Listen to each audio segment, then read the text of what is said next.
Hi YouTube family, कसे आहात? तर आज आपल्या नाश्ता सिरीजचा पार्ट 4 आहे.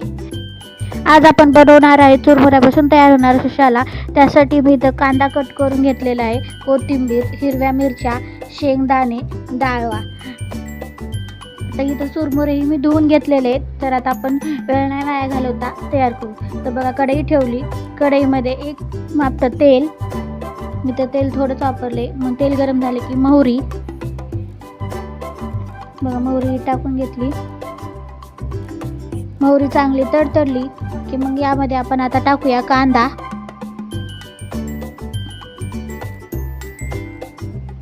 कांदा मस्तपैकी फ्राय होऊ देऊ.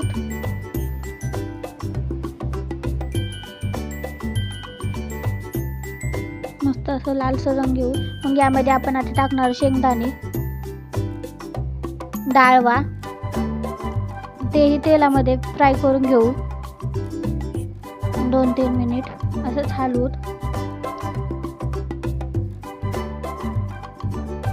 तर तेही मस्तपैकी आता फ्राय झालेले आहेत. आपण यामध्ये मिरच्या टाकू, थोडी कोथिंबीर, ते तेलामध्ये फ्राय करून घेऊ.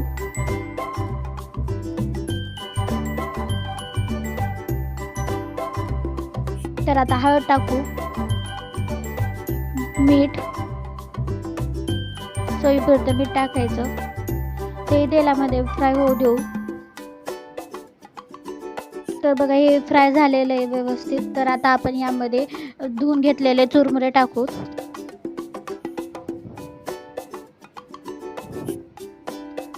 मस्तपैकी. तर आता ह्यालाही मिक्स करून घेऊ.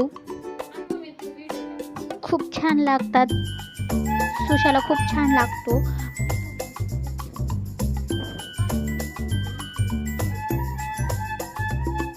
तर बघा, आपले सुशाला रेडी झालेला आहे, तयार झालेला आहे.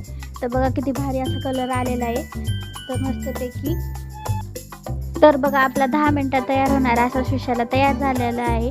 तर कुणाला ही रेसिपी आवडली त्यांनी मला कमेंट करा. तुम्ही करून पहा कशी झाली ते. तर आता आपण नाश्ता करायला घेऊ. ते मी प्लेटमध्ये काढून घेते.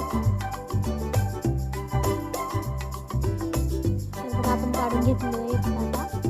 तर यावर आपण आता वरून थोडीशी कोथिंबीर टाकू, लिंबू पिळू. ते ऑप्शनल आहे, तुम्ही कळवाल तर वाटत असेल तर करा. ज्यांना लिंबू आवडतं त्यांनी लिंबू पिळा. तर बघा, आपला नाश्ता तयार झालेला आहे. तर या तुम्ही नाश्ता खायला. आणि व्हिडिओ आवडला असेल तर लाईक, शेअर, सबस्क्राईब करा. चला तर मग बाय, भेटू पुढच्या व्हिडिओमध्ये.